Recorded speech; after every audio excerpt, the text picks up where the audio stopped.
नमस्कार, mid cap मंत्र में आप सभी का स्वागत है। मैं हूं हर्षिता सावंत। शुरुआत करते हैं इस वक्त की हेडलाइंस के साथ।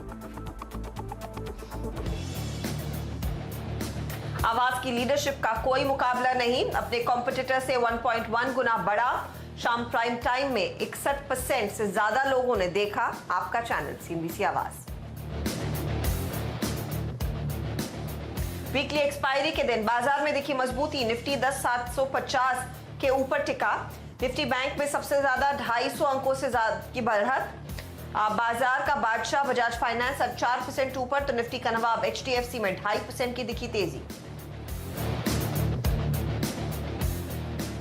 और ग्लोबल मार्केट में मेटल कीमतों में उछाल से मेटल शेयरों की चमक बढ़ी।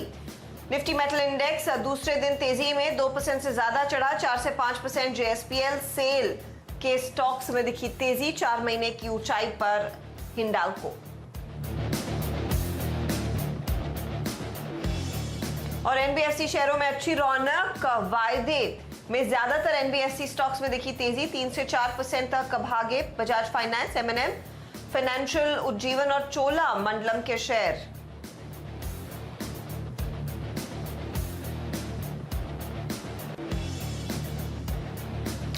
और आज आने वाली पहली तिमाही के नतीजों से पहले टीसीएस में हल्का दबाव, करीब 0.6% घट सकती है डॉलर आय।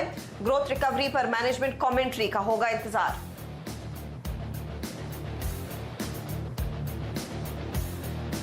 और अब से थोड़ी देर में इंडियन ग्लोबल वीक 2020 को संबोधित करेंगे पीएम मोदी।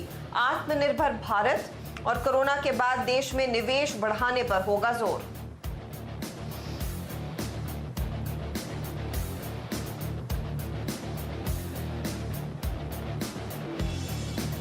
और कानपुर गोलीकांड का मास्टरमाइंड विकास दुबे गिरफ्तार। घटना के 6 दिनों बाद मध्य प्रदेश से के उज्जैन से हुई गिरफ्तारी।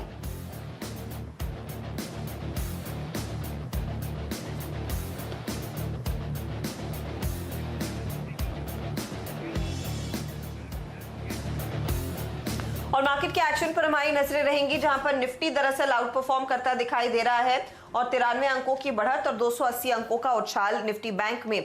लेकिन मेटल्स फोरफ्रंट पर रहने वाले हैं, क्योंकि मेटल शेयरों में और खासतौर से स्टील से जुड़ी हुई कंपनियों के लिए एक बहुत बड़ी खबर निकल कर आ रही है। स्टील इंपोर्ट पर सख्ती सरकार की ओर से आने वाली है। ये इनफैक्ट इस समय की सबसे बड़ी खबर होगी और प्रकाश प्रियदर्शी इसको ट्रैक कर रहे हैं। स्टील इंपोर्ट में ज्यादा कस्टम ड्यूटी लगाने का प्रस्ताव है। सूत्रों के हवाले से इस समय अपडेट निकल कर आ रहा है। बॉर्डर एडजस्टमेंट टैक्स के रूप में ज्यादा कस्टम ड्यूटी लगाने की तैयारी इस समय चल रही है। स्टील आयात पर रोक लगाने के लिए स्टील मंत्रालय ने इनफैक्ट ये मांग की है। और आप सेल पर नजर रखिए, टाटा स्टील पर नजर रखिए, जेएसपीएल पर नजर रखिए, कल्याणी स्टील जैसी छोटी कंपनियों पर भी नजर रखिए, क्योंकि इस खबर का पूरा असर इन स्टॉक्स पर पड़ता दिखाई देगा। आज चौतरफा तेजी में वैसे भी ये काउंटर्स हैं। प्रकाश प्रियदर्शी हमारे साथ जुड़ गए हैं। इन्होंने इनफैक्ट सूत्रों के हवाले से खबर लाई है। प्रकाश, क्या कह रहे हैं आपके सोर्सेज, क्या तैयारी है? देखिए, डोमेस्टिक स्टील मैन्युफैक्चरर्स की मदद के लिए सरकार हरकत में आ गई है और अलग अलग देशों से जो स्टील की डंपिंग हो रही है उसको रोकने के लिए ज्यादा ड्यूटी लगाने की तैयारी जो है वो की जा रही है। सूत्र हमें बता रहे हैं कि स्टील मिनिस्ट्री ने आत्मनिर्भर भारत अभियान के बाद जो स्टील मैन्युफैक्चरर्स हैं उनके साथ कई दौर की बैठकें की है और उसके बाद 2 तरह की मांगे जो हैं वो कॉमर्स मिनिस्ट्री से की गई है। पहली ये कि खासकर जो एफटीए वाले देश, यानी कि जो जिन देशों के साथ फ्री ट्रेड एग्रीमेंट है, उन देशों से काफी ज्यादा स्टील की डंपिंग जो है वो हो रही है। पिछले 2 साल के अंदर इसमें काफी ज्यादा तेजी भी आई है। खासकर अगर आप जापान और साउथ कोरिया की बात कर लीजिए तो वहां से कानून के दायरे में रहते हुए जो डंपिंग है उसको रोकने के लिए बॉर्डर एडजस्टमेंट टैक्स यानी कि बैट जो है वो लगाई जाए। इससे कोई कानूनी अड़चन भी नहीं आएगी और जो डोमेस्टिक मैन्युफैक्चरर्स हैं उनको एक लेवल प्लेइंग फील्ड भी मिल जाएगा। जहां तक चाइना का सवाल है तो अलग अलग रूट से चाइना स्टील की डंपिंग कर रहा है, लिहाजा ये सिफारिश की गई है कि कस्टम ड्यूटी के अलावा बैट भी लगाई जाए ताकि ड्यूटी में बढ़ोतरी होगी और डोमेस्टिक कंपनियों को इसका फायदा होगा। सूत्र हमें बता रहे हैं कि कॉमर्स मिनिस्ट्री जो है वो स्टील मिनिस्ट्री के इस प्रस्ताव से सहमत है और अब इसकी सिफारिश जो है वित्त मंत्रालय से की गई है और इस पर फैसला लिया जाएगा। सूत्रों के मुताबिक इनपुट कॉस्ट को ध्यान में रखते हुए 5 से 7% तक बैट जो है वो लगाने की सिफारिश की गई है। मैं आपको बता दूं कि कॉमर्स मिनिस्ट्री ने पिछले साल भी जिन प्रोडक्ट्स की ज्यादा डंपिंग हो रही है देश के अंदर, उन पर बैट लगाने की मांग की थी, लेकिन आत्मनिर्भर भारत अभियान के बाद अब इसमें तेजी लाई गई है और इस पर काफी दबाव जो है वो बनाया जा रहा है। जहां तक स्टील इंपोर्ट का सवाल है, हाई एंड इंपोर्ट की अगर बात कर लें तो पिछले साल देश के अंदर 40,000 करोड़ रुपए का स्टील जो है वो इंपोर्ट किया गया था। प्रकाश प्रियदर्शी, ये अपडेट आपके सामने लाते हुए कि देखिए जिन देशों के साथ एफटीए है वहां से बड़े पैमाने पर डंपिंग हो रही है। जापान, साउथ कोरिया जैसे मार्केट्स इसमें इन्वॉल्व हैं और एफटीए वाले देशों पर अतिरिक्त ड्यूटी लगाने की बात की जा रही है। बैट यानी कि बॉर्डर एडजस्टमेंट टैक्स लगाया जाएगा। 5 से 7% की रेंज में ड्यूटी अतिरिक्त लगाने की मांग यहां पर की है। तो स्टील मिनिस्ट्री ऑन बोर्ड है। कॉमर्स मिनिस्ट्री ने भी इनफैक्ट इस पर नजर डाली है, इस प्रपोजल पर, और ज्यादातर स्टील कंपनियों से बात करने के बाद यहां पर यह निकल कर आ रहा है कि और भी ज्यादा ड्यूटी स्टील के इंपोर्ट पर लगाई जाएगी। देखिए स्टील कंपनियां आज सुबह से तेजी में थे, लेकिन इस घंटे जो नई तेजी पकड़ रहा है, एक छोटा टिकट साइज का स्टॉक है, वो है कल्याणी स्टील। आपकी स्क्रीन पर लेकर आएंगे, जहां पर लगभग 3 से 4% तक का उछाल देखने को मिला। फिर ऊपरी लेवल से अब लोगों ने कुछ पोजीशंस अपनी काटी हैं, लेकिन 238 के आसपास आ चुका है काउंटर। सेल पर नजर रखिए, जेएसडब्ल्यू, जेएसपीएल, टाटा स्टील पर नजर रखिए, क्योंकि ये बड़े प्लेयर्स हैं इस बिजनेस में। इस समय ट्रेड के लिहाज से हम देख रहे हैं छोटे टिकट साइज के काउंटर्स, चाहे वो जिंदल स्टेनलेस जैसे स्टॉक्स हो या फिर आपका कल्याणी स्टील हो, इन सब में अच्छी खासी तेजी फिर बनती दिखाई दे रही है। गावा साहब को फटाफट जोड़ लेते हैं और उनसे पूछते हैं कि नया ट्रेड अगर लेना है, क्या वो प्रेफर करेंगे सेल में एडिशनल और ट्रेड जोड़ना, या फिर कल्याणी जैसे स्टॉक्स पर भी नजरें होनी चाहिए। गावा साहब गुड आफ्टरनून। पहले स्टील की बात कर लेते हैं, बताइए आप की क्या राय रहेगी? सेल लेंगे 4.5% ऊपर? आज वैसे भी देखिए इस हफ्ते के टॉप एफनो गेनर्स में शामिल है ये स्टॉक। नहीं, कल्याणी स्टील तो ट्रेंड इंटैक्ट है, कहीं पर वीकनेस नजर नहीं आती और 260 तक जा सकता है। स्टॉक होगा 230 का। रही बस स्टील अथॉरिटी ऑफ इंडिया की, यहाँ पर मोमेंटम बरकरार है, स्टॉप होना चाहिए 36 का। फिर एक इंतजार करना है, 40 और 42 का एक जोन बनता है, वहां तक जा सकता है। तो मेरे ख्याल से मुझे अगर चॉइस मिलता तो मैं डिप्स का एडवांटेज लेकर सेल में एंट्री कर सकता था। ओके, तो 40 की तरफ बढ़ता हुआ ये काउंटर दिखाई दे रहा है। बहुत तगड़ी तेजी इसमें बनती दिखाई दी है और ओपन इंटरेस्ट के लिहाज से आप देखेंगे तो 17% का ओआई सेल में जुड़ चुका है। गावा साहब, इस घंटे मेरी नजर कल्याणी स्टील पर भी गई। ये बताइए, आई एम नॉट श्योर कि कितना फायदा कल्याणी स्टील के हाथ लगेगा, लेकिन मोमेंटम ट्रेड है। क्या मौजूदा भाव जो 240, 238 के आसपास है, क्या एक अपॉर्चुन ट्रेड है इस समय? 260 के लिए हो सकता है, स्टॉप होना चाहिए 230 का। वहां पर प्रॉफिट बुकिंग एक बार हो जानी चाहिए, क्योंकि वहां पर बहुत ही स्ट्रॉन्ग रेजिस्टेंस है 260 के आसपास।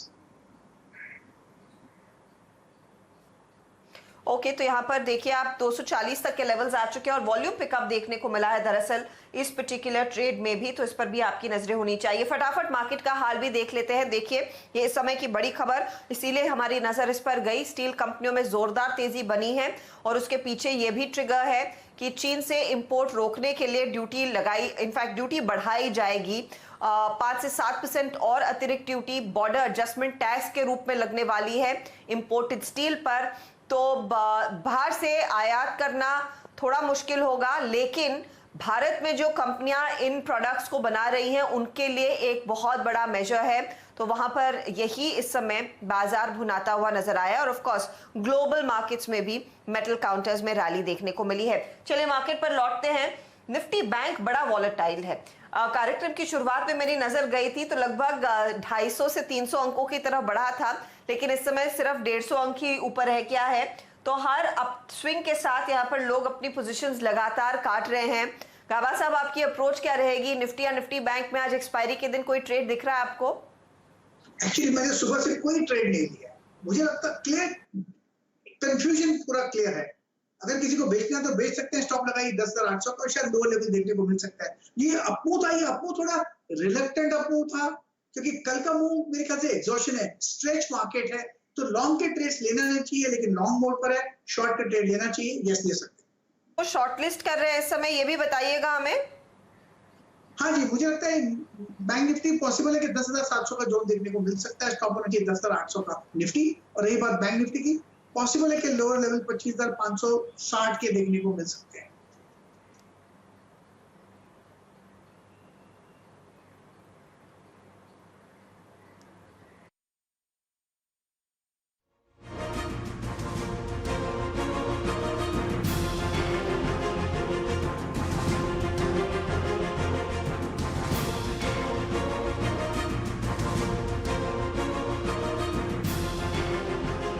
लेते हैं मिड कैप साइड पर। आप देखिएगा जहां पर इस समय भेल जैसे काउंटर्स में हमने देखा है एक अच्छा खासा मोमेंटम पिछले आधे घंटे से बनता दिखाई दिया है।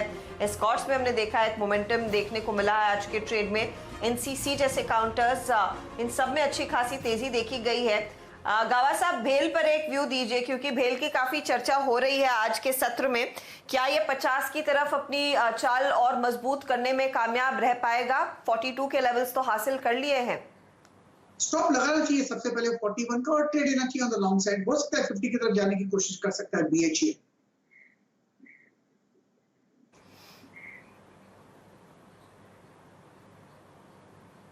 डायरेक्टर साहब, मुझे ना गाबा साहब की आवाज ठीक से सुनाई नहीं दे रही है, तो उस ऑडियो को आप ठीक करने की कोशिश करें। तब तक सुमित को जोड़ लेते हैं। सुमित आपको बताएंगे कि मिड कैप कंपनियों के नतीजे जो आने वाले हैं उसमें आईआरसीटीसी डेफिनेटली शामिल है, और आईआरसीटीसी तो हाल फिलहाल में काफी चर्चा में भी रहा है। ये जो नई प्राइवेटाइजेशन की पहल रेलवेज में सरकार ने अपनाई है, लेकिन Q1 का परफॉर्मेंस कैसा रहेगा ये ज्यादा इंपॉर्टेंट है जानना। बताइए सुमित, क्या अपडेट है आपके हाथ? किस तरह की तिमाही रह सकती है कंपनी के लिए? शुक्रिया हर्षिता। देखिए, आईआरसीटीसी के अभी चौथी तिमाही के नंबर्स ही पेंडिंग है, क्योंकि उन्होंने अपने नंबर्स को पोस्टपोन किया था। और जो एक अनुमान लगाया जा रहा है कि सीक्वेंशियली ये नंबर बहुत ज़्यादा साउंड नहीं दिखाई पड़ रहे हैं, क्योंकि लॉकडाउन का इम्पैक्ट भी रहा है और थोड़ा सा लॉकडाउन की वजह से जो ग्रोथ है वो भी उतनी ज़्यादा बेहतर आती हुई नहीं दिखाई पड़ेगी। इनके जो 3-4 मेजर प्रोमिनेंट बिजनेस हैं उसके ऊपर एक इम्पैक्ट आएगा। करीब 17% के आसपास के डिक्लाइन का एक अनुमान है। आय फ्रंट पे 34% EBITDA और रफली 34-35% के आसपास ही इनका जो मुनाफा है वो टूटने का अनुमान है। 3-4 इनके मेजर बिजनेस जो हैं, जिसके अंदर इनका वाटर बिजनेस आता है, साथ साथ टूरिज्म बिजनेस आता है, टिकटिंग बिजनेस आता है, इन सब में एक सीक्वेंशियल डिप आने का अनुमान लगाया जा रहा है, जो कि नंबर्स वाइज रिफ्लेक्ट भी करेगा। हालांकि अगले क्वार्टर तक आते आते थोड़ा सा रिस्पाइट जरूर आएगा, लेकिन इस क्वार्टर में इसका इम्पैक्ट की जो नियर टर्म इम्पैक्ट है वो जरूर देखने को मिलेगा। कमेंट्री कैसी रहती है इस पर नजर रखनी होगी। वाई नंबर्स कंपेरेबल नहीं है, सीक्वेंशियली ये नंबर्स कंपेरेबल हैं। दूसरा आंकड़ा आना है सेल का। भी आप कुछ देर पहले बात भी कर रहे थे स्टील अथॉरिटी ऑफ इंडिया या फिर तमाम स्टील कंपनीज को लेकर। सेल के केस में आपको वाई बेसिस पे नंबर्स थोड़े से वीक दिखाई पड़ेंगे, चाहे आय फ्रंट पर 10% का डिक्लाइन, 7% का डिक्लाइन ऑपरेटिंग मुनाफे पे और 36% डिक्लाइन आपको दिखाई पड़ेगा मुनाफे फ्रंट पर। लेकिन सीक्वेंशियली ये नंबर आपको बेहतर दिखाई पड़ेंगे। उसकी वजह भी है कि एक प्राइस हाइक किया था सेल ने, वो कंपनी के नंबर्स के अंदर रिफ्लेक्ट होगा। शायद मार्केट वही डिस्काउंट भी कर रहा है, इसलिए रियलाइजेशन फ्रंट पर भी सीक्वेंशियली इंप्रूवमेंट आएगा और EBITDA पर टन जो है वो भी सीक्वेंशियली बढ़ता हुआ दिखाई पड़ेगा। तो वाई बेसिस पे नंबर से थोड़ा प्रेशर है, लेकिन सीक्वेंशियली नंबर थोड़े बेटर साइड पे आते हुए दिखाई पड़ेंगे steel authority of India limited के। ओके, तो आप ये बेसिकली सोच के चले कि सेल के लिए डबल बोनांजा है सुमित। एक तो ये खबर आ गई है कि स्टील इंपोर्ट पर और ड्यूटी लगाई जाएगी, तो वो एक पॉजिटिव है। मेटल्स में चौतरफा तेजी देखने को मिली है ग्लोबल मार्केट में, वो भी एडेड इंसेंटिव। और सीक्वेंशियली आप सुमित कह रहे हैं कि नंबर्स बेहतर रहेंगे, तो ये एक और इंसेंटिव है इस स्टॉक में तेजी करने का। तो ये आप देखिए, इसीलिए आउट परफॉर्म करता हुआ दिखाई दे रहा है। वेरी क्विकली आईआरसीटीसी पर एक व्यू ले लेते हैं कि वहां पर चाल कैसी है और क्या नंबर से पहले एक ट्रेड एग्जीक्यूट किया जाए। गाबा साहब, इस स्टॉक ने दरअसल इस साल करीब 48 से 50% के रिटर्न दिए हैं। पिछले 2 हफ्तों में लगातार तेजी का कैंडिडेट था, आज थोड़ा सा विराम ले रहा है। क्या आज इस डिप में खरीदेंगे? करीब 1-1.5 महीने से एक साइडवेज जोन पर चल रहा है आईआरसीटीसी। इसको एक रेंज से बाहर निकलना पड़ेगा। 1450 एक अपर रेंज है और लोअर लेवल करीब 1350 है। जब तक ये रेंज से बाहर नहीं निकलता तब तक इसमें ट्रेंड नहीं मिलेगा। क्या हम यहाँ पर ट्रेड लें? जी नहीं, बिल्कुल नहीं, क्योंकि साइडवेज जोन चल रहा है करीब 2-2.5 महीने से। अवॉइड कर देना चाहिए स्टॉक। ओके, तो अवॉइड करें, नंबर्स देख लें, कंपनी की ओर से क्या गाइडेंस आता है उस पर आप नजर रखें और फिर एग्जीक्यूट करें अपने ट्रेड को। मुझे इनफैक्ट याद था कि इनके नंबर्स डिले हो गए थे, गलती से Q1 बोल दिया, लेकिन Q4 के नंबर्स आने वाले हैं कल के सत्र में। डाउ फ्यूचर्स पर एक अपडेट आपकी स्क्रीन पर आ रहा है। 90 पॉइंट का मूव देखने को मिला है, तो वो भी एक ट्रिगर पॉइंट रहेगा second half of the trade के लिए। लेकिन सुमित हमें यह भी बता रहे हैं कि आज मिड कैप में जो ट्रेड देखने को मिला है, ऊपरी लेवल से देखिए इंडेक्स हल्का होता हुआ सुमित सिर्फ 5 पॉइंट ही ऊपर रह गया है। एक्शन ज्यादा किन स्टॉक्स में देखने को मिला है? देखिए बहुत सारे शेयरों में तो जो चाल है वो बदलती हुई दिखाई पड़ी होगी, लेकिन फिर भी आज मिड कैप के लिए सबसे अच्छा दिन मेटल स्पेस के लिए। कोई भी कंपनी उठा लीजिए, चाहे आप सेल, जेएसपीएल, नाल्को, इन सब में एक अच्छी खरीदारी है। तो मिड कैप के गेनर्स में भी इन्हीं का नाम शुरुआती शुमार देखने को मिल रहा था। ग्लेनमार्क एक और नाम है जो कि काफ़ी लंबे अंतराल के बाद जहां पर खरीदारी आते हुए दिखाई पड़ी है। मिड कैप लूजर्स में बीईएल, कैस्ट्रॉल, जुबिलेंट फूड लगातार दूसरा दिन, जबकि प्रॉफिट टेकिंग और कमेंस यहां पर भी बिकवाली।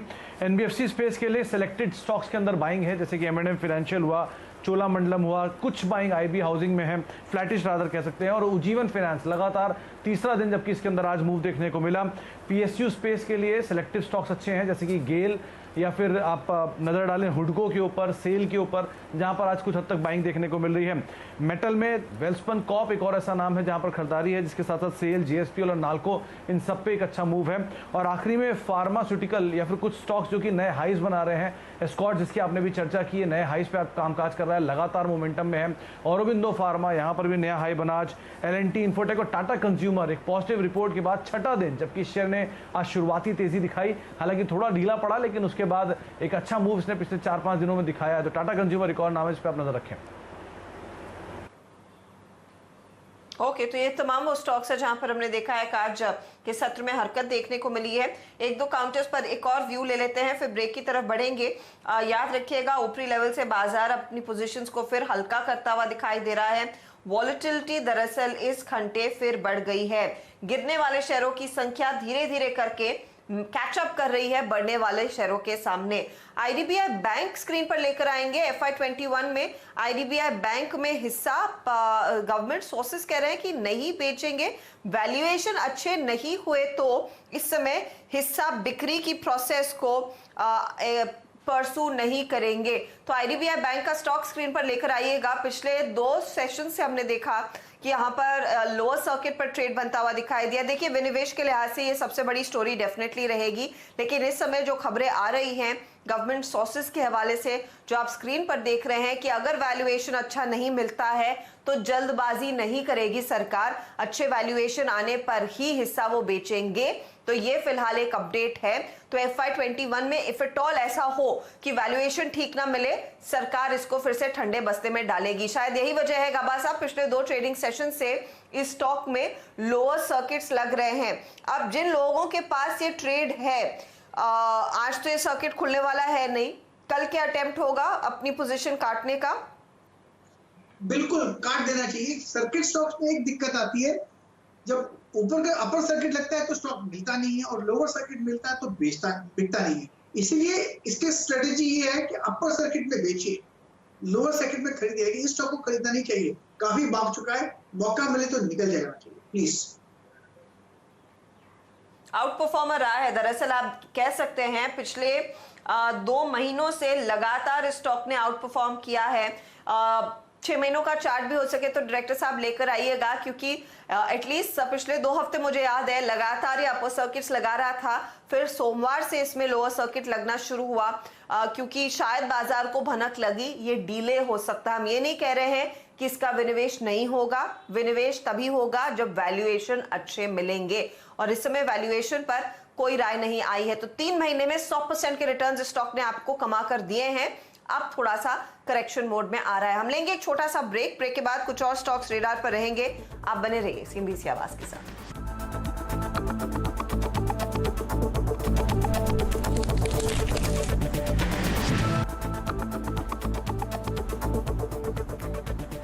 आप देख रहे हैं मिड कैप मंत्र और खबरें ढेर सारी आ रही हैं। अरविंद फैशन आपकी स्क्रीन पर लेकर आएंगे।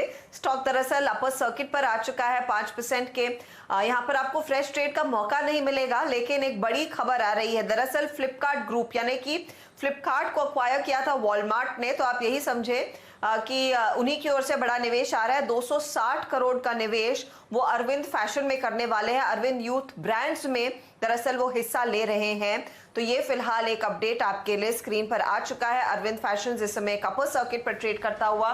गवा साहब यहाँ पर अनफॉर्चुनेटली क्योंकि अपर सर्किट पर आ गया है स्टॉक, ट्रेड लेने का मौका नहीं मिलेगा, लेकिन मैं वॉल्यूम्स बता देती हूँ हमारे दर्शकों को। करीब 2.5 गुना वॉल्यूम्स पर ये स्टॉक इस समय कर रहा है कारोबार। 178 के लेवल्स। हाल फिलहाल में आपने क्या इसका चार्ट देखा है?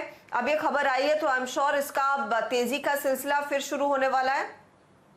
अरविंद रिटेल की बात करें जो सर्किट पे है, राइट?